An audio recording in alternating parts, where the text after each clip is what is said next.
Assalamualaikum warahmatullahi wabarakatuh. Saya Siti Aulia Febrianti dari Pendidikan Biologi Universitas Muhammadiyah Profesor Dr. Hamka.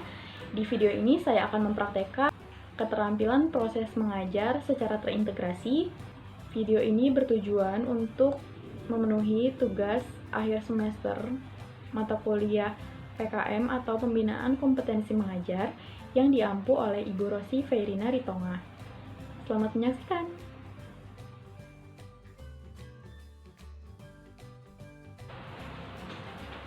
Assalamualaikum. Waalaikumsalam warahmatullahi wabarakatuh. Selamat pagi semua. Pagi, Bu. Bagaimana kabarnya hari ini? Alhamdulillah baik. Ibu bagaimana kabarnya? Alhamdulillah, Ibu juga baik. Sebelum kita memulai pelajaran pada hari ini, alangkah baiknya kita berdoa terlebih dahulu. Nah, siapa yang bersedia untuk memimpin baca doa? Saya, Bu. Ya, silahkan Haikal, dipimpin baca doa. Sebelum belajar, mari kita baca doa dimulai. Baca doa selesai. Bersalam. Assalamualaikum warahmatullahi wabarakatuh. Waalaikumsalam warahmatullahi wabarakatuh. Terima kasih Haikal. Pada pagi hari ini siapa yang tidak hadir? Hadir semua, Bu. Alhamdulillah hadir semua ya. Aduh, mohon maaf, nafas Ibu rada sesak nih, sepertinya karena tadi sepanjang jalan menuju sekolahan di angkot ada bapak-bapak yang merokok. Kebetulan Ibu terpapar sepanjang perjalanan. Mungkin ini efek dari terpapar rokok tersebut. Di sini apakah kalian tahu bahaya merokok? Tahu, Bu, seperti tertera di bungkus rokok dapat menyebabkan impotensi dan gangguan kehamilan. Iya, betul ya. Jadi bagi pria maupun wanita itu sama-sama memiliki dampak negatif bagi mereka yang merokok. Coba siapa yang bisa menjelaskan dampak negatif pada wanita? Dapat mengganggu kesuburan, Bu. Jadi bisa sulit untuk cepat hamil. Selain itu, kalaupun hamil memiliki resiko cacat lahir pada bayinya, Bu. Iya, jawaban yang bagus. Lalu bagaimana dengan pria? Apakah ada yang dapat menjelaskan? Pada pria dapat beresiko berkaitan dengan impotensi dan motilitas sperma, Bu. Nah, lalu apa yang disebut dengan motilitas sperma? Jadi, kemampuan sel sperma untuk mencapai sel telur akan terhambat.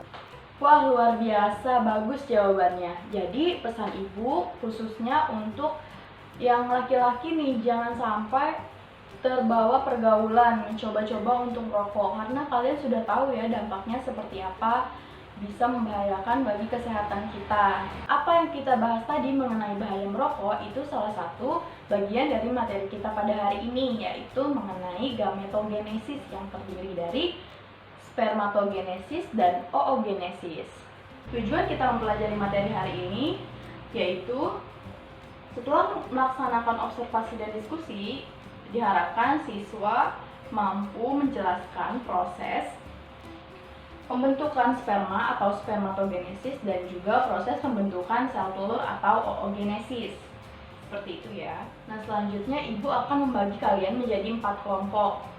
Nah, pembagiannya supaya lebih mudah, ini ada 4 baris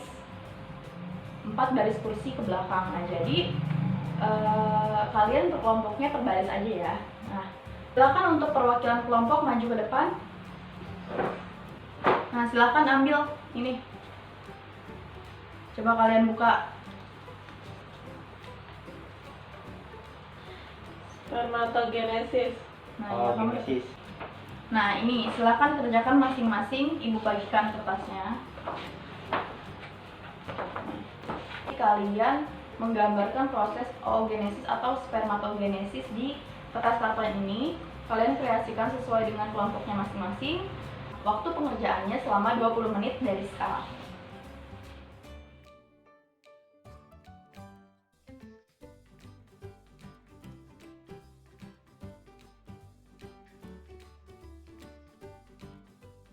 Siapa yang bersedia untuk mempresentasikan hasil kelompoknya? Saya, Bu. Iya, silakan beri tepuk tangan untuk kelompok 2. Jadi saya telah Iya, menyelesaikan bagian kelompok saya yang saya kebagian untuk menjelaskan spermatogenesis. Yang pertama ada spermatogonium. Lalu dia menghasilkan spermatosis primer. Dari spermatosis primer, meiosis 1 menghasilkan spermatosit sekunder dan meiosis 2. Kemudian meiosis 2 menghasilkan spermatid. Terdapat 4 yang spermatozoa. Ya, beri tepuk tangan. Tadi sudah dijelaskan mengenai oogenesis dan juga spermatogenesis oleh kelompok 2 dan kelompok 4. Nah, selanjutnya Ibu akan jelaskan kembali apa yang sudah dijelaskan oleh teman-teman kalian. Proses pembentukan sel telur ini ada di dalam ovarium atau indung telur. Jadi yang pertama ada masa pertumbuhan oogonium yang bersifat diploid. Setelah itu terjadi pembelahan secara mitosis. Nah, ini pembelahan mitosis di sini yang menghasilkan oosit primer. Nah, oosit primer ini memiliki kromosom yang sama dengan indungnya, dengan oogonium. Nah, di dalam oosit primer ini terdapat cairan atau dibungkus oleh cairan yang disebut dengan cairan folikel. Nah, setelah membentuk oosit primer yang bersifat diploid, selanjutnya terjadi pembelahan secara meiosis, yaitu meiosis 1 di sini. Meiosis 1 di sini kemudian menghasilkan oosit sekunder dan juga badan polar. Selanjutnya meiosis 2 di sini yang menghasilkan ootit yang bersifat haploid dan juga badan polar. Badan polar 2 yang bersifat haploid. Badan polar 1 ini terdapat kandungan hormon FSH. Nah, nanti kemudian dia akan membelah menjadi badan polar atau yang biasa disebut dengan polosit yang bersifat haploid. Sedangkan pada oosit sekunder akan menghasilkan ootit dan juga badan polar 2. Nah, ootit ini yang nantinya akan berdiferensiasi menjadi ovum. Sedangkan badan polar ketiganya ini tidak berfungsi, jadi yang berfungsi hanya ootit yang berdiferensiasi menjadi ovum. Seperti itu. Bagaimana? Sudah paham semua? Sudah, Bu. Sebelum kita mengakhiri pembelajaran pada hari ini, apakah ada yang dapat menjelaskan kembali atau merangkum pembelajaran pada materi hari ini? Saya, Bu. Spermatogenesis adalah pembentukan sperma laki-laki, sedangkan oogenesis pembentukan sel ovum pada wanita. Iya, bagus. Apakah ada yang lain? Kalau spermatogenesis tepatnya di testis. Kalau oogenesis tepatnya di ovarium, Bu. Iya, jadi perbedaannya itu ada di tempat, proses, hasil, dan juga ukuran. Nah, kalau spermatogenesis itu tadi sudah dijelaskan tempatnya di tubulus seminiferus di dalam testis, dan juga oogenesis tepatnya di dalam ovarium. Sedangkan untuk prosesnya itu spermatogenesis terjadi terus-menerus pada pria. Sedangkan untuk oogenesis itu memiliki periode. Jumlah yang dihasilkan oleh spermatogenesis itu sebanyak ratusan juta sperma.